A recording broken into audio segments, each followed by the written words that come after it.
안녕하세요. 옛이야기입니다. 오늘도 와주셔서 감사합니다.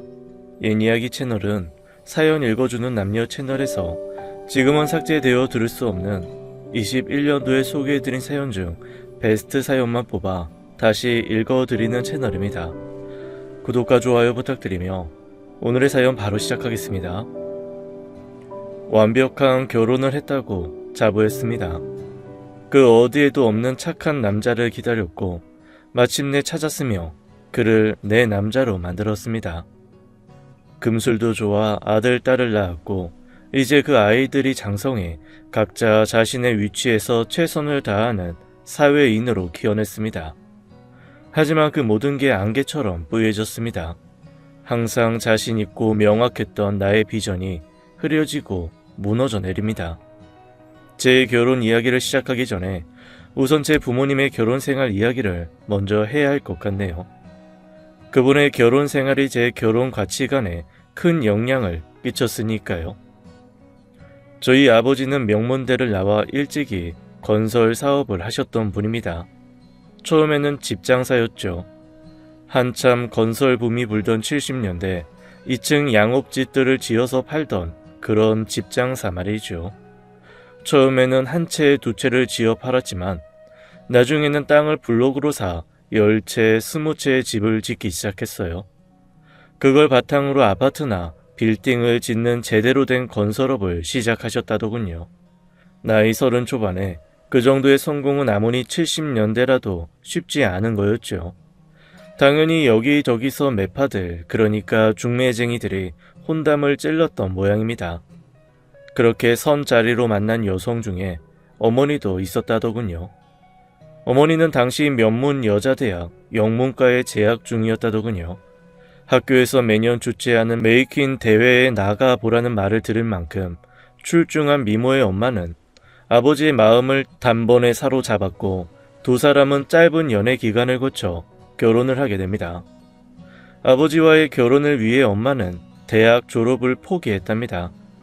당시 엄마가 다니던 대학은 여자가 결혼을 하게 되면 퇴학을 시키는 지금으로서는 웃기지도 않는 교칙이 있었거든요. 하지만 엄마는 하나도 아깝지 않았답니다. 똑똑하고 예의 바른 남자를 남편으로 맞이하게 됐는데 그깟 대학이 뭐가 아쉽냐고. 솔직히 똑똑하고 예의 바른 게 중요한 게 아니었겠죠. 문제는 돈이었을 겁니다. 당시 엄마 입장에서 우리 아버지는 평생 자신을 행복하게 해줄, 그러니까 경제적으로 어려움을 줄 가능성이 없는 그런 남자였습니다. 네, 경제적인 문제 분명 중요하죠. 그게 안정이 되어야 다른 행복을 추구하든 말든 할 수 있으니까요. 엄마의 바람대로 아버지는 엄마를 경제적으로 한 번도 불행하게 한 적이 없었습니다. 그래서 행복했냐고요?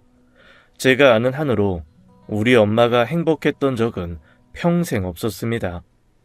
돈도 많고 잘생긴 사업가 남자에게 필연적으로 따르는 게 여자 문제죠. 70년대부터 아버지는 요정에 다니셨습니다. 80년대 강남에 룸살롱 등이 득세하기 전에 번창하던 유흥주점 말이죠. 한상 가득 한식을 차려놓고 한복을 입은 접대부들이 서빙을 해주는 그런 술집이요. 아버지는 그곳에서 황제 같은 분이셨어요. 그만큼 큰 돈을 그곳에 썼다는 이야기죠. 잘생긴 데다 돈도 잘 썼으니 당연히 그곳 접대부들에게 인기가 높았고 결국 그곳에서 주름 잡던 한 마담이랑 살림까지 차렸다고 하더군요. 그 소식을 들은 어머니는 알아누우셨죠. 하지만 그 여자를 찾아가 머리채를 잡거나 할 생각은 꿈도 꾸지 못했어요. 이혼은 더더군다나 언감생심이었고요. 80년대가 되어도 아버지는 달라지지 않았어요. 요정 대신 강남에 새로 생긴 룸살롱으로 가 자기보다 20살은 어린 아가씨들을 끼고 술을 마셨고 어머니에겐 그네들과 잠을 자고 들어온다고 공공연히 말을 했어요. 여자들과 자는 것도 비즈니스라고. 높은 분들 접대를 하려면 그럴 수밖에 없으니 이해하라는 거죠. 대신에 아버지는 더 많은 돈을 벌어다 엄마를 줬어요. 그러면서 이렇게 말을 했다더군요. 내 사랑은 당신 하나야. 걔네들의 양은 잠만 자는 거고 그냥 오락 한판하고 오는 거라니까. 옛날 그 마담 때처럼 정 주고 그럴 일 없으니까 걱정하지 마. 아버지는 그렇게 다른 여자들과 잠자리를 하면서도 당신 아내에게 떳떳해했어요. 잠은 그녀들과 자지만 자기는 사랑하는 사람은 엄마뿐이라고. 내가 당신 왜 사랑하는 줄 알아? 이런 해장국 당신 말고 아무도 못 그리거든. 그게 아버지가 어머니를 사랑한 이유였습니다. 어머니가 아니라 엄마가 만들어주는 해장국을 사랑했던 거죠. 어머니는 그 치욕적인 말을 들으면서도 밤새 딴 여자랑 바람피고 들어온 남편의 해장을 위해 아버지가 사랑한다는 그 해장국을 끓여주셨어요. 아마 그때부터 어머니가 신경 안정제를 복용하기 시작했던 것 같아요. 하지만 아버지와의 관계를 끊을 생각은 전혀 하지 않더군요. 딸인 나를 위해서라는 핑계를 대길래 난 전혀 상관없으니 이혼하라고 했어요. 하지만 그렇게 못하더군요. 제 어머니가 이혼을 하지 못하는 것은 나 때문이 아니라 아버지가 주는 경제적 풍요로움에 길들여져 있기 때문이었을 겁니다. 아버지가 주는 돈으로 쇼핑을 하고 좋은 걸 먹고 친구들과 해외로 여행을 다닐 수 있는 그 풍요로움을 어머니는 포기할 수 없었던 겁니다. 그런 어머니를 보며 결심했어요. 난 결코 우리 부모 같은 결혼은 하지 않을 거라고. 그러기 위해 전 열심히 공부했어요. 어머니처럼 남편을 위해 학업까지 포기하고 집만 지키는 집순이가 된다면 결국 나도 엄마 꼴이 나고 말 거라는 생각 때문이었죠. 대학도 아무 학과나 갈 수 없었어요. 취업을 하지 않더라도 안정적인 수입이 보장되는 전문직을 택하고 싶었으니까요. 고민 끝에 선택한 과는 약학대학교였고 그렇게 저는 약사가 되었습니다. 대학을 다니며 남자들도 만났습니다. 하지만 연애와 결혼은 철저히 분리했어요. 괜히 잘못된 결혼으로 아버지와 같은 남자를 만나고 싶지는 않았으니까요. 사실 꼭 결혼이 필요할까라는 생각도 들어서요. 요새 젊은 친구들처럼 비혼주의라는 말을 쓰지 않았지만 독신으로 사는 것도 나쁘지 않겠다는 생각을 한 거죠. 연애를 해볼수록 우리나라 남자들은 우리 아버지 때나 크게 변하지 않은 것 같아요. 처음에는 콩깍지가 씌인 듯 나만 바라보고 사랑한다는 말과 표현을 수시로 하지만 그 콩깍지가 벗겨지는데 오래 걸리지는 않더군요.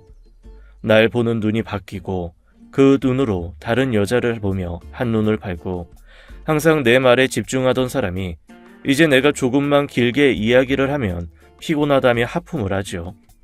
그저 데이트를 하고 같이 육체적 관계를 하고 그 보상으로 선물을 주는 그런 뻔한 사랑에 빠져 평생 족쇄가 될 결혼을 하고 싶지는 않았어요. 그때 그 남자가 나타났어요. 동창회에서였어요. 지금은 밴드라는 걸로 동창 모임을 하지만 한때 아이러브스쿨이라는 인터넷 사이트가 유행했던 적이 있었죠. 그 사이트 덕에 동창회가 한창 붐이 불었고 저도 그 덕에 초등학교 동창회에 참석하게 됐어요. 그곳에서 그를 만났죠. 사실 그에 대한 기억이 많이 나지는 않았어요. 그렇게 눈에 띄는 편의 아이는 아니었으니까요. 초등학교 3학년 때 한 반이었다고 하는데 그저 이름이 낯이 익다 정도를 빼면 그다지 인상적인 사람은 아니었습니다. 동창회에서의 그의 모습도 비슷했어요. 초등학교 동창회지만 결혼 정년기에 도달한 남녀가 만나게 되는 거니 의상과 스타일에 엄청 신경들을 쓰고 나오잖아요. 하지만 그는 그저 평범한 점퍼와 청바지 차림이었어요. 묻어난 수준도 못 되는 패션 테러리스트나 겨우 면한 사람이었죠. 직업이 세무사라는 걸 들으니 그 스타일이 이해가 됐어요.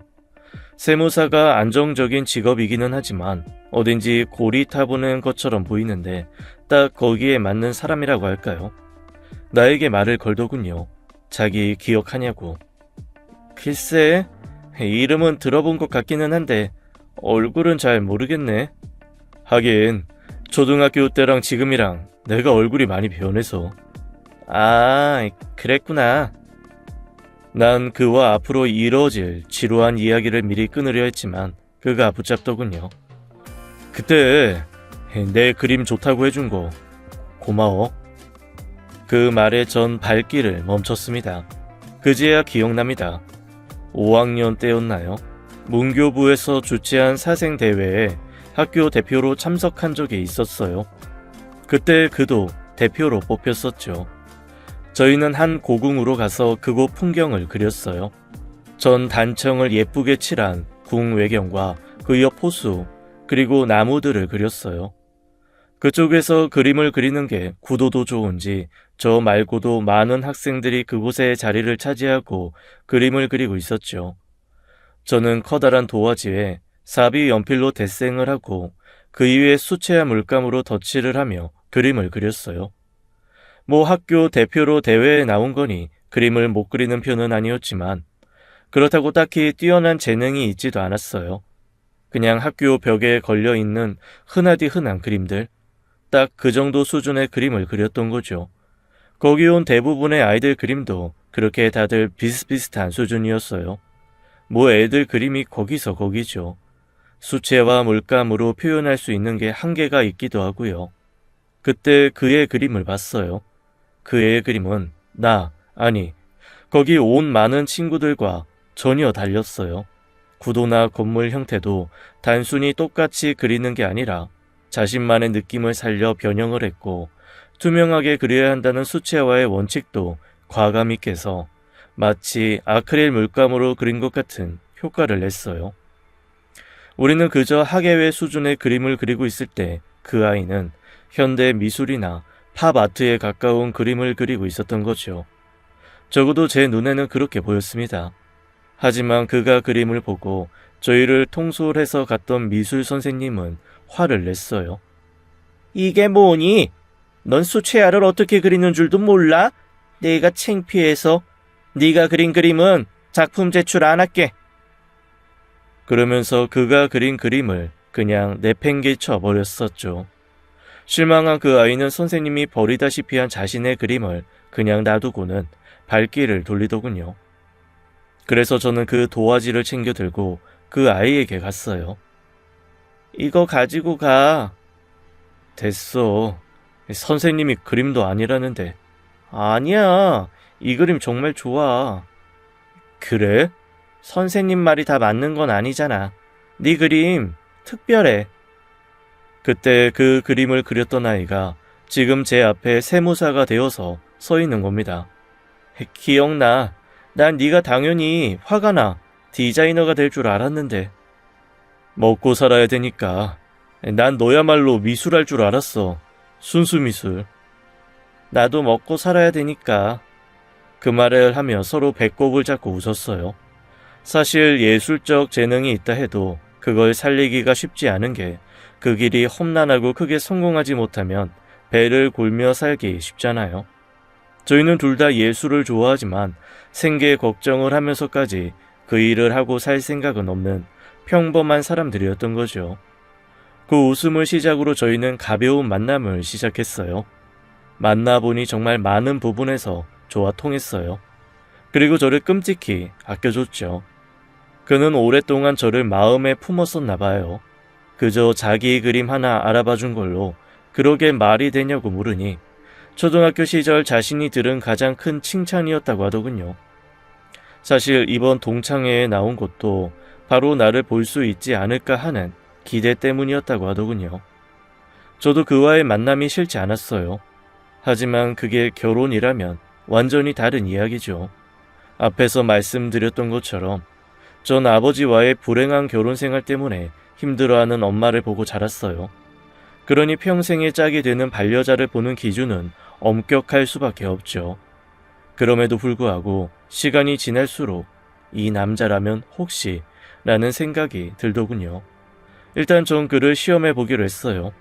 먼저 남자라면 다 조금씩 있을 수 있는 바람기에 대한 거였죠. 그를 만날 때 제 친구들 중 미모가 뛰어난 아이들을 데리고 나갔어요.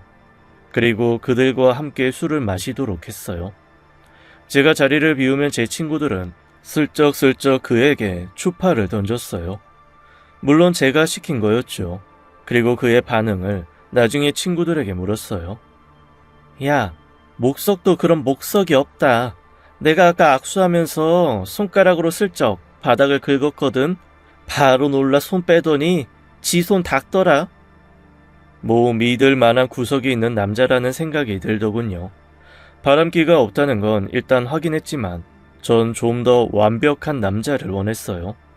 제가 원한 기준을 완벽히 지키는 그런 남자요. 바람기가 없는 건 당연한 거고요. 저와의 약속은 무조건 지키라고 했어요. 저와 약속을 했다면 무슨 일이 있어도 약속을 지키라고, 그게 중요한 비즈니스 일이라도 저와의 약속을 깨면 끝이라고 말했죠. 처음엔 힘들어하더니 이제 저와의 약속은 무슨 일이 있어도 지키더군요. 반면에 전 일부러 그와의 약속을 깨고는 했어요. 그가 얼마나 나를 이해하는지 확인하는 과정이었죠. 이건 별로 어렵지도 않았어요. 내가 일이 있어 약속을 지킬 수 없다고 하면 그는 말하고는 했어요. 알았어. 사무실에서 기다리고 있을 테니까 연락 줘. 그는 그 정도 일에는 전혀 개의치도 않았어요. 그저 묵묵히 제 일이 끝나기를 기다렸고, 생각보다 늦은 시간 저를 만나게 되면 일 때문에 힘들었을 제 몸 걱정부터 했어요. 혹시 피곤한데 괜히 만난 거 아니야? 그냥 나중에 보면 되는데. 그렇게 그는 절 항상 배려하려고 노력했죠. 그는 언제나 제가 말하는 작은 것조차 허투루 듣지 않았어요. 한 번은 카페에서 데이트를 하는데 당시 히트하고 있던 사랑과 영혼이라는 영화의 주제가가 흘러나오더군요. 이 노래 사랑과 영혼이라는 영화 주제가더라. 그 영화 좋다던데.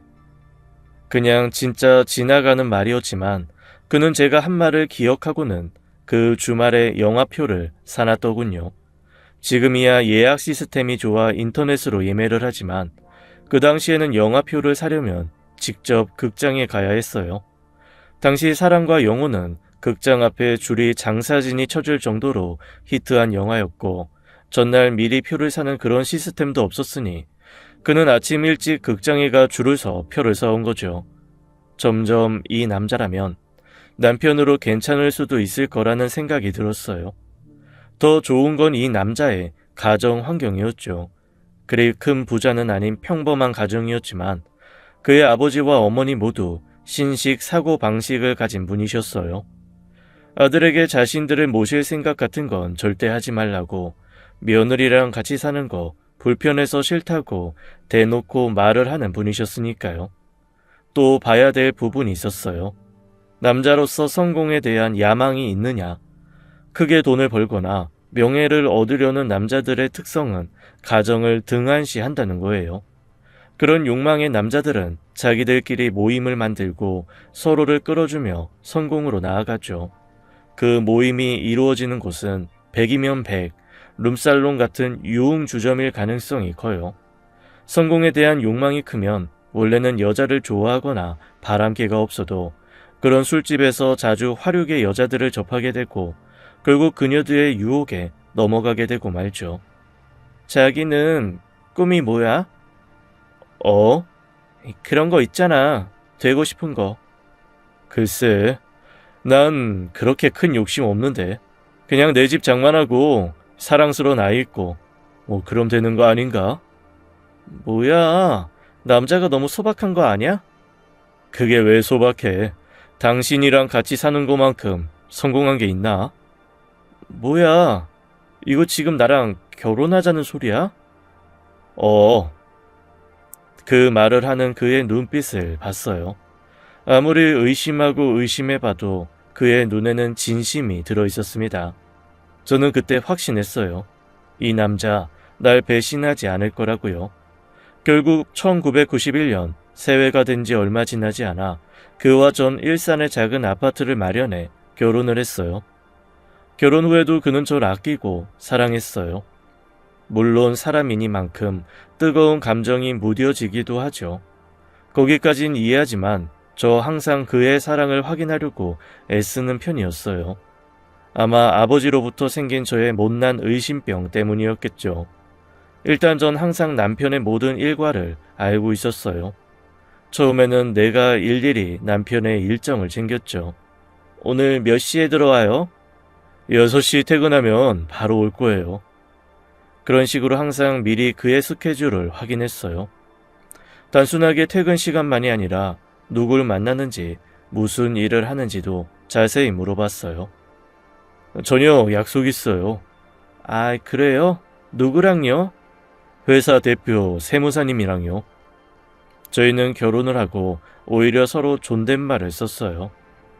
동갑의 동창이다 보니 서로 말을 놓고 연애했는데 그러다 보니 너무 서로를 존중하지 않는 것 같다고 그가 먼저 제안했고 저도 좋은 생각이라고 찬성을 했죠. 아무튼 전 항상 그의 출퇴근과 그 후 스케줄 그리고 누구를 만나는지를 물었어요. 그게 계속되자 제가 물어보기도 전에도 남편이 자신의 스케줄을 꼬박꼬박 미리 알려주게 됐죠. 오늘은 거래처 회사에서 식사 약속 있어요. 그쪽 사장님이 세무 처리 잘해줬다고 저녁을 사신다고. 그래요. 그럼 혼자 저녁 먹어야겠네. 아니, 기다려요. 같이 먹어줄 테니까. 식사하고 온다면서요. 그냥 먹는 채만 할 거예요. 뭐 예의상 안 갈 수는 없고 양식인 것 같던데 그런 음식 좋아하지도 않고. 끝나면 연락할 테니까 나와요. 우린 사실 집에서 별로 식사를 많이 하지 않았어요. 나는 약국에서, 그이는 세무법인에서 하루 종일 일을 하는 맞벌이 부부였거든요. 그러다 보니 아내로서 당연히 해야 할 일이지만 밥과 반찬을 준비하는 일이 쉬운 게 아니었어요. 그이의 출근 시간을 생각하면 적어도 6시에는 일어나 식사 준비를 해야 하지만 저도 출근을 해야 하잖아요. 그래도 처음에는 남편을 위해 음식을 하려고 노력했어요. 그것도 똑같은 음식을 매일 주는 게 싫어서 하루는 된장찌개, 다음 날은 미역국, 주말에는 카레처럼 다양하게 음식을 준비하려고 애를 썼죠. 그러다 보니 준비할 게 점점 많아졌어요. 미리 레시피도 찾아보고 연습도 해봐야 했으니까요. 결혼 전에 전 음식을 배워본 적이 없어요. 일단 저희 집 음식은 옛날부터 계시던 아주머님이 해주셨으니 어머니에게 음식을 배울 수도 없었고 바쁜 직장 생활에 학원을 다닐 수도 없었어요. 그러다 보니 결혼 후 본격적으로 음식을 하기 시작했고 모든 게 서툴렀죠. 하지만 전 무엇이든 빨리 배우는 편이니 남편의 식사 정도는 제 손으로 할 수 있다고 믿었어요. 당시에 인터넷이 발달한 것도 아니니 음식은 오직 서점에서 산 요리책에 의존했고 그렇게 요리책을 보고 처음으로 만든 부실한 음식을 남편한테 그냥 좀 맛없다는 소리를 듣기 싫었던 전 미리 한 번이라도 예행 연습을 해야 했어요. 그렇게 하다 보니 6시에 일어나는 걸로는 부족하더군요. 결국 새벽부터 나와 음식을 준비하는 제가 안쓰러웠는지 남편이 그러더군요. 평일 날은 그냥 외식을 하자고. 그래서 아침은 간단히 토스트나 시리얼 등으로 때우고 평일 저녁은 같이 외식을 많이 하고도 했죠. 처음엔 직접 음식을 못 해주는 게 미안해 내가 계속 하겠다고 했지만 남편은 그런 생각 절대 갖지 말라고 했어요. 그때 엄마 생각이 나더군요. 다른 여자와 자고 돌아온 아빠에게 해장국을 끓여주던. 내가 왜 당신 사랑하는 줄 알아? 이런 해장국은 당신 말고 아무도 못 끓이거든. 적어도 난 아버지 같은 결혼 생활은 안 하는구나. 내가 제대로 사람을 선택했구나. 그런 생각이 들더군요.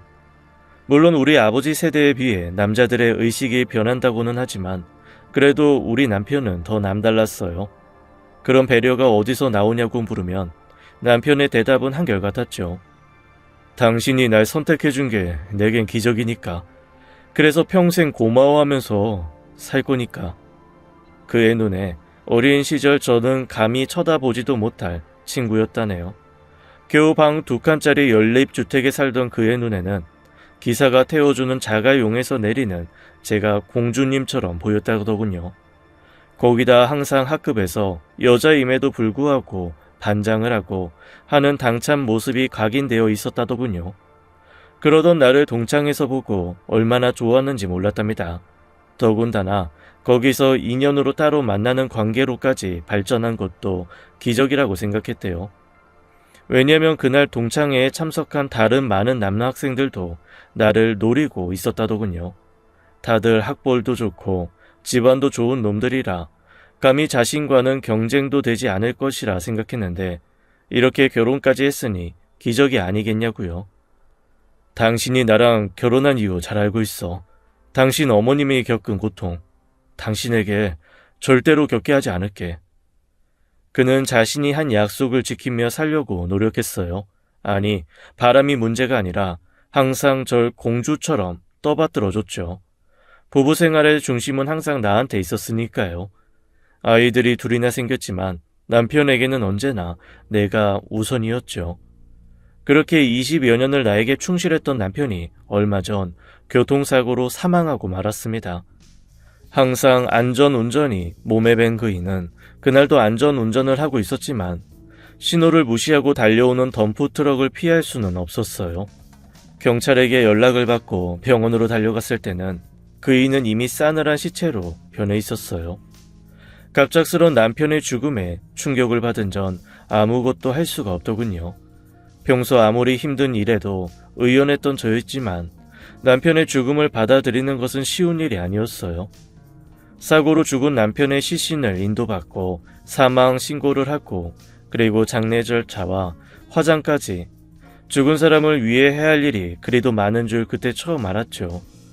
전 그렇게 남편의 죽음 앞에 평소에 저와 다른 어린아이가 됐고 남편의 장례 절차는 이제 사회인으로 첫 발을 내디딘 아들이 맡아 있어요.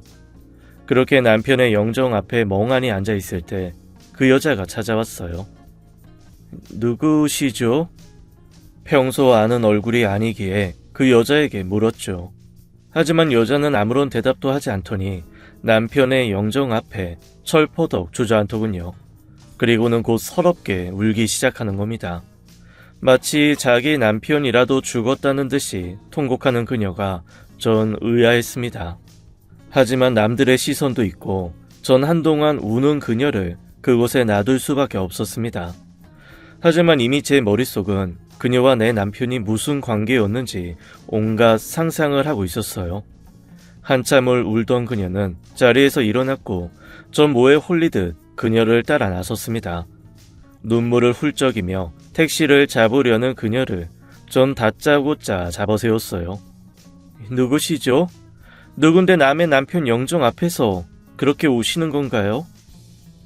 죄송합니다. 그녀는 그 말만 남기고는 내 손을 뿌리치고 택시에 몸을 싣더군요. 결국 그녀에게 아무런 해명도 듣지 못했고 남편의 장례 절차가 마무리되고 나서 전 본격적으로 그녀가 누군지 확인하러 나섰어요.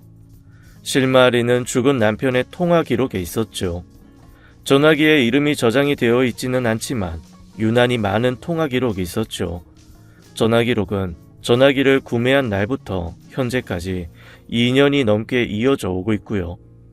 그러니까 전화번호 기록도 없는 사람과 2년 이상의 인연을 이어왔다는 거죠. 전 불현듯 이 전화의 주인공이 그때 남편 영정 앞에서 울던 그 여자일 거라는 생각이 들더군요. 혹시 그 여자가 그이에 숨겨진 여자였을까요? 저는 점점 그런 안 좋은 상상을 하며 그 번호로 전화를 걸었어요. 하지만 제 전화를 상대는 번번이 끊어버리고는 했어요. 저는 어떻게든 그 여자를 만나봐야 한다는 생각에 심부름센터에 의뢰를 했죠. 그 사람들 참 대단하더군요. 며칠도 되지 않아 전화번호 주인공의 이름과 나이, 사는 곳까지 찾아냈어요. 상대는 예상대로 그 여자였어요. 40대 초반으로 보험 설계사 일을 한다는 그녀는 우리 집과 멀지 않은 곳에 살고 있더군요. 저는 심부름센터에서 받은 여자의 주소로 무턱대고 찾아갔어요. 초인종을 누르자 잠시 후 그 여자가 문을 열어주었습니다. 꼭 올 것이 왔다라는 표정을 하고 있더군요. 들어오세요. 천천히 그녀의 집으로 들어가자 현관에 그녀와 10살 정도로 보이는 아이가 찍은 사진이 있더군요. 그 여자에게 나이 어린 아들이 있다는 걸 알자 혹시 모를 제 불안감은 더 커져갔습니다. 거실로 들어오자 벽면에는 그 아이가 만들었을 알록달록한 대형 레고 블록들과 기차나 로봇 등 프라모델들이 보였습니다. 저 장난감들도 남편이 사준 것이 아닌가, 아니 그뿐 아니라 이 집에 있는 가구며 TV 등 모든 것이 남편이 이 여자를 위해 선사한 것이 아닐까라는 생각까지 들더군요. 그렇게 둘 사이에 숨막히는 순간이 오가고 제가 물었어요. 둘이 만나는 사이였죠? 나의 질문에 한참을 뜸들이던 여자가 대답을 하더군요. 죄송합니다. 죄송하다는 말과 함께 울먹이는 그녀를 보자 제 가슴은 땅으로 꺼져버렸어요.